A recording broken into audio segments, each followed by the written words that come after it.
Halo semuanya, kembali lagi bersama kakak di channel BioProgress, channel yang membahas materi biologi dan segala hal yang berkaitan dengan biologi. Kali ini kita akan masuk ke materi terakhir dari mutasi, yaitu kita akan membahas tentang penyebab mutasi dan juga akibat mutasi.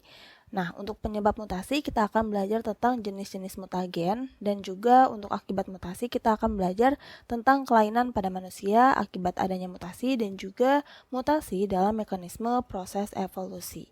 Yuk kita langsung aja ke materinya. Pertama, kita masuk ke penyebab mutasi terlebih dahulu. Jadi, penyebab mutasi itu bisa juga disebut sebagai mutagen ya. Mutagen itu merupakan zat atau agen yang menyebabkan terjadinya mutasi. Dan mutagen ini dibagi menjadi 3. Ada mutagen kimia, mutagen fisika, dan mutagen biologi. Apa aja sih contohnya? Kalau untuk mutagen kimia itu biasanya berasal dari senyawa-senyawa kimia yang bersifat karsinogenik atau racun. Nah, namanya juga bersifat racun ya, berarti dia nanti bisa merusak sel-sel yang ada di dalam tubuh kita. Apa aja ya contoh dari mutagen kimia? Nah, di sini yang pertama ada pestisida. Pestisida itu ada banyak jenisnya ya. Di sini kakak kasih 4 contoh pestisida. Contohnya kayak ada DDT, kemudian alpha BHC, aldrin, dan juga dieldrin. Di mana pestisida ini memicu timbulnya karsinoma. Karsinoma itu merupakan kanker yang bisa terjadi pada sel epitel kita. Makanya sebaiknya ketika kita mau memakan sayuran atau buah-buahan itu harus dicuci terlebih dahulu ya. Nah, dicucinya itu bisa menggunakan baking soda untuk menghilangkan pestisidanya. Karena pestisida itu banyak yang tidak larut air. Jadi harus diberi perlakuan khusus gitu untuk menghilangkan pestisida dari sayuran maupun buah-buahan. Kemudian yang kedua ada asam nitrit. Asam nitrit ini menyebabkan deaminasi oksidatif pada basa nitrogen adenin, guanin, dan juga sitosin. Deaminasi oksidatif ini maksudnya itu adalah pemecahan ya. Jadi dia itu bisa memecah dengan cara menghidrolisis basa nitrogen. Nah, ini nantinya bisa menyebabkan terjadinya delesi, mutasi jenis delesi. Kemudian yang ketiga ada agen alkilase. Nah, di sini contohnya ada gas mustard, dimetil, dan dimetil sulfat. Agen alkilase ini bisa memberikan gugus alkil yang nantinya bisa bereaksi dengan gugus fosfat. Di mana gugus fosfat itu kan ada di DNA kita ya. Dan ini nantinya akan mengganggu proses replikasi DNA. Kemudian yang keempat ada benzopiren. Benzopiren ini bisa menyebabkan tumor. Lalu ada zat digitonin dan juga kolkisin, yang mana zat digitonin dan kolkisin ini bisa menghambat pembentukan benang spindle. Tapi sebenarnya untuk kolkisin ini dia tuh sering banget dipakai untuk tanaman. Jadi sengaja diberikan ke tanaman agar tanaman tersebut bisa memiliki pertumbuhan yang lebih daripada tanaman-tanaman lain. Jadi ukuran tumbuhannya itu bisa lebih besar dari tanaman-tanaman normal. Nah, itu salah satu contoh dari pemakaian kolkisin.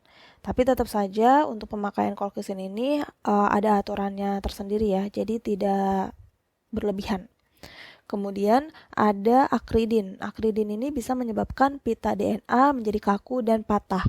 Lalu ada 5-bromourasil, yang mana 5-bromourasil ini mirip dengan timin. Jadi dia itu bisa mengganggu proses replikasi, soalnya dia akan mirip dengan timin. Yang mana timin itu merupakan salah satu basa nitrogen pada DNA. Lalu yang ke-8 ada asam nitrat. Asam nitrat ini bisa mengubah gugus amin menjadi gugus keto, sehingga sitosin bisa berubah menjadi urasil. Oke, itu beberapa contoh dari mutagen kimia yang sebenarnya masih ada banyak lagi ya. Cuma di sini kakak hanya menjabarkan beberapa mutagen kimia saja. Kemudian ada mutagen fisika, di mana mutagen fisika ini sebagian besar berasal dari radiasi sinar-sinar radioaktif. Nah, beberapa contoh dari mutagen fisika, yang pertama ada suhu tinggi. Suhu tinggi itu bisa mempercepat terjadinya proses mutasi. Kemudian ada radiasi ya, radiasi sinar berenergi tinggi seperti sinar alfa, beta, gamma, kemudian sinar X. Nah, sinar-sinar tersebut itu bisa menginduksi atau memicu terjadinya reaksi ionisasi sehingga bisa menyebabkan aberasi kromosom. Aberasi kromosom itu maksudnya adalah kerusakan pada struktur kromosom.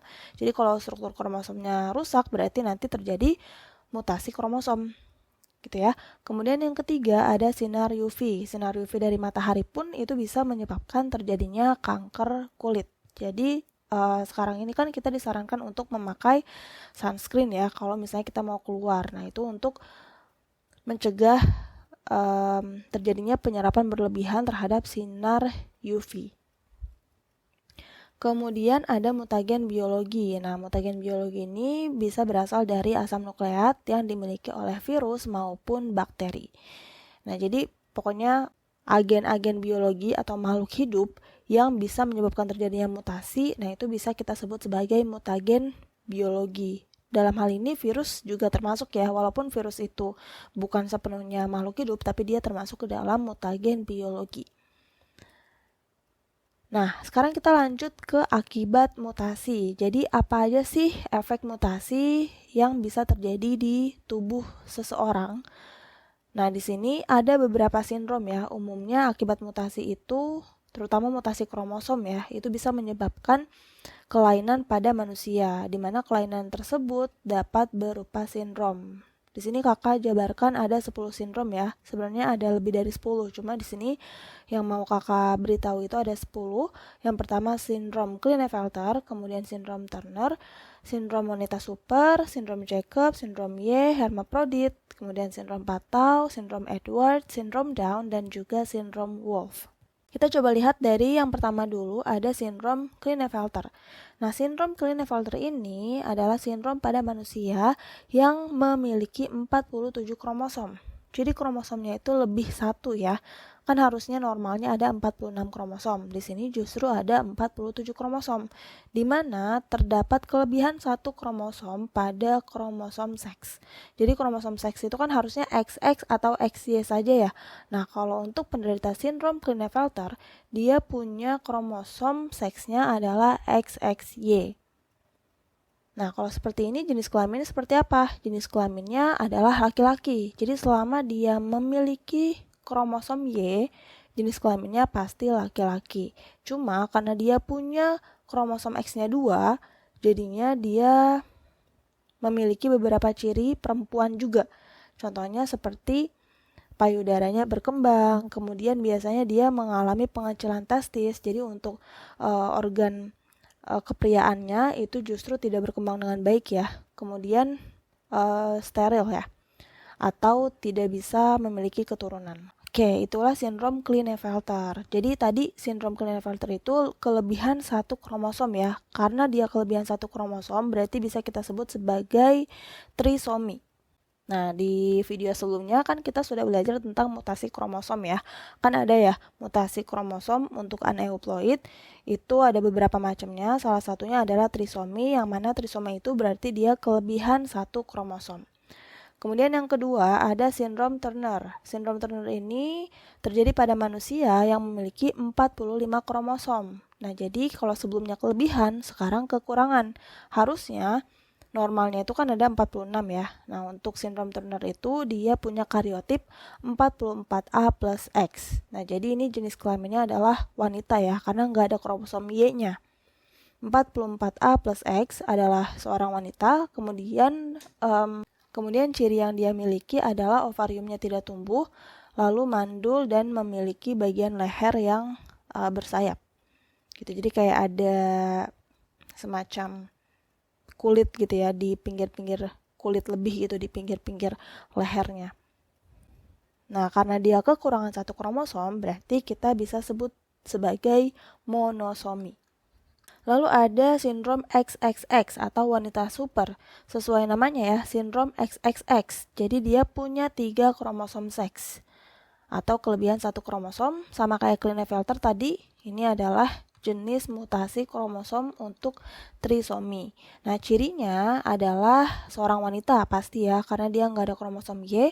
Kemudian payudaranya tidak berkembang, alat kelamin luarnya juga tidak berkembang, menstruasinya tidak teratur, kemudian ovariumnya itu seperti dalam kondisi menopause, dan memiliki keterbelakangan mental biasanya ya. Lalu ada sindrom Jacob. Nah, sindrom Jacob ini dia kelebihan satu kromosom, dia punya kelebihan satu kromosom Y. Jadinya kariotipnya 44A plus XYY. Ini juga termasuk ke dalam mutasi kromosom trisomi. Nah, cirinya adalah laki-laki karena ada kromosom Y, kemudian memiliki tubuh tinggi yang lebih dari normal, lalu emosinya tidak stabil dan tingkat kecerdasannya rendah. Selanjutnya ada sindrom Y. Nah, kalau sindrom Y itu merupakan zigot yang mempunyai kromosom 44A plus Y. Tapi biasanya untuk sindrom Y ini dia sifatnya letal atau tidak sampai lahir ke dunia ya, karena tidak bisa bertahan hidup. Kemudian yang keenam ada hermafrodit. Nah, hermafrodit ini merupakan manusia yang memiliki dua jenis kelamin karena dia punya kromosom XX maupun XY. Jadinya dia punya ovarium maupun testis. Lalu yang ketujuh ada sindrom Patau. Sindrom ini terjadi akibat trisomi pada kromosom nomor 13. Nah, jadi trisominya itu hanya pada kromosom nomor 13. Jadi di kromosom tubuh ya. Jadi di kromosom tubuh ya. Nah, di sini ya kromosom nomor 13-nya ada 3, sedangkan nomor yang lainnya cuma ada 2 doang. Nah, ciri-ciri untuk sindrom Patau itu biasanya dia memiliki bibir sumbing dan polidaktili atau jarinya lebih dari 5. Kemudian ada sindrom Edward, yang mana sindrom Edward ini terjadi akibat adanya trisomi pada kromosom nomor 18. Jadi kan kalau sebelumnya untuk Patau trisominya di nomor 13 ya. Kalau Edward, trisominya ada di nomor 18. Nah, ciri-cirinya apa? Yaitu yang pertama, kepalanya biasanya bentuknya panjang, terus jari tangannya tumpang tindih. Ini tumpang ya, bukan tumpang. Jari tangannya tuh tumpang tindih, terus pola sidik jarinya sederhana, dadanya pendek dan lebar, lalu biasanya mengalami kelainan jantung ataupun ginjal, dan karena kelainan tersebut biasanya umurnya pendek. Kemudian yang ke-9 ada sindrom Down. Ini mungkin sering banget kita dengar ya. Di mana sindrom Down ini terjadi akibat adanya trisomi pada kromosom nomor 21. Ciri-cirinya dia punya wajah yang khas. Wajahnya itu tipe mongolisme ya. Jadi ciri-cirinya kurang lebih seperti itu.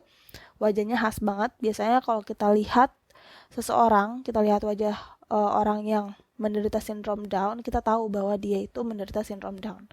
Kemudian matanya sipit, lalu fertil. Fertil itu berarti masih bisa memiliki keturunan ya, kalau misalnya dia menikah gitu. Kemudian giginya kecil dan jarang, lalu pertumbuhannya agak lambat. Kemudian pertumbuhan mentalnya bervariasi tergantung tingkat keparahan, lalu umumnya memiliki kelainan jantung dan umurnya pendek, mungkin karena kelainan tersebut ya, jadi umurnya pendek, rata-rata sekitar 16 tahun. Tapi ini umumnya ya. Kemudian yang terakhir ada sindrom Wolff. Sindrom Wolff ini terjadi akibat adanya delesi pada kromosom nomor 4.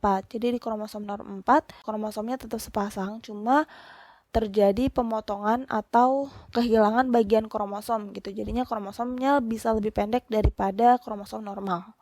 Nah, ciri-cirinya itu pangkal hidungnya menonjol, bibir sumbing, pertumbuhannya lambat, kemudian keterbelakangan mental, dan juga kelainan jantung. Oke, itulah beberapa akibat mutasi yang terjadi pada manusia yang mana umumnya dapat menyebabkan terjadinya sindrom. Sekarang kita lanjut ke materi terakhir, yaitu mutasi dalam mekanisme proses evolusi. Salah satu penyebab evolusi itu merupakan mutasi. Cuma memang tidak terjadi secara cepat ya, tapi terjadi secara bertahap dan dalam waktu yang sangat-sangat lama. Dan itu pun tergantung dari tingkat organismenya. Biasanya organisme tingkat rendah itu memiliki kecepatan evolusi yang lebih cepat daripada organisme tingkat tinggi. Nah, jadi di sini kakak punya skema bagaimana mutasi bisa menyebabkan terjadinya evolusi atau perubahan. Jadi misalnya di sini kakak punya spesies A ya. Jadi ini adalah gambar untuk populasi spesies A. Nah, di mana ternyata populasi spesies A ini ada beberapa yang mengalami mutasi. Nah, mutasi tersebut menyebabkan terjadinya variasi genetik. Nah, jadinya yang awalnya cuma ada satu spesies doang, ada spesies A. Setelah mengalami mutasi, dia akan nambah 2 spesies. Katakanlah ini spesies B, kemudian ini spesies C. Nah, ternyata spesies B itu tidak bisa bertahan hidup. Nah, kenapa? Karena adanya seleksi alam. Nah, seleksi alam ini menyebabkan populasi B itu tidak bisa bertahan hidup. Jadinya dia punah nih. Jadi mutasi itu kan nantinya ada yang bersifat menguntungkan dan ada yang bersifat merugikan. Bersifat menguntungkan ketika mutasi tersebut bisa menjadi alasan kenapa suatu organisme bertahan di dalam lingkungannya. Tapi menjadi merugikan ketika sifat yang ditimbulkan akibat mutasi tersebut justru malah membuat organisme tersebut lemah di lingkungannya. Nah, jadinya kalau misalnya organismenya lemah ketika ada seleksi, maka dia tidak lolos seleksi, akibatnya dia punah. Nah, dalam hal ini yang punah itu adalah hasil mutasi yang B, sedangkan hasil mutasi yang C itu dia bisa beradaptasi ya dengan lingkungan. Nah, kemudian nanti untuk populasi A sama populasi C, dia itu kan nantinya akan mengalami reproduksi ya. Nah, akan mengalami reproduksi, katakanlah di sini populasi A, dia mengalami reproduksi sehingga dia bisa memperbanyak dirinya. Nah, populasi C itu juga mengalami reproduksi. Nah, kemudian pada saat reproduksi ternyata dia ada yang mengalami mutasi lagi.